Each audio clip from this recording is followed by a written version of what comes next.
কোচবিহারের গর্ব সুরাইয়া পারভীন নজর কাটছেন সিনেমা জগতে।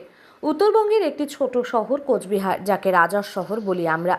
এখানেই জন্ম নিয়েছিলেন সুরাইয়া পারভীন, একজন স্বপ্নবাজ মেয়ে, যিনি ছোটবেলা থেকেই অভিনয় আর মঞ্চ জগতের প্রেমে পড়েছিলেন। শিলিগুড়ি সূর্য সেন কলেজ থেকে পড়াশোনা শেষ করার পর যখন অনেকেই জীবনের নিরাপদ পথ বেছে নেন, তখন সুরাইয়া বেছে নিলেন কঠিন, অনিশ্চিত অথচ আকর্ষণীয় এক যাত্রাপথ, অভিনয়। ভারতে সিনেমার স্রোত এখন দক্ষিণমুখী। একের পর এক প্যান ইন্ডিয়ার ছবি সুপারহিট। দক্ষিণী স্রোতে ভাসার চেষ্টা করছে বলিউড ও বাংলা ইন্ডাস্ট্রির গণ্যমান্যরাও ঘন ঘন পাড়ি দিচ্ছেন হায়দ্রাবাদে। কিন্তু এই আবহে যদি কেউ স্রোতের উল্টো দিকে সাঁতরান, সেই চ্যালেঞ্জটাই নিয়েছেন কোচবিহারের দক্ষিণ খাগড়াবাড়ির মেয়ে সুরাইয়া পারভীন। বাংলা ছবির রাজ সম্প্রতি নজর কেড়েছে। প্রথমে থিয়েটারে অভিনয় করে নিজের দক্ষতাকে শান দিতে শুরু করেন তিনি। কঠোর পরিশ্রম আর অভিনয়ের প্রতি নিষ্ঠা তাকে নিয়ে যায় দক্ষিণ ভারতের চলচ্চিত্র জগতে।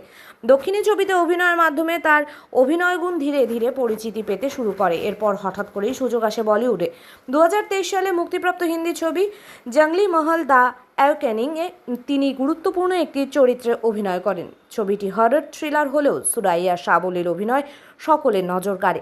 তবে এত পথ পেরিয়েও নিজের শিকড় ভুলে যাননি তিনি, বরং বাংলা চলচ্চিত্রেই নিজেকে তুলে ধরার ইচ্ছে সবসময়ই লালন করতেন। অবশেষে সেই স্বপ্ন বাস্তব রূপ নেয় তথাগত মুখোপাধ্যায় পরিচালিত বাংলা ছবি রাশের মাধ্যমে।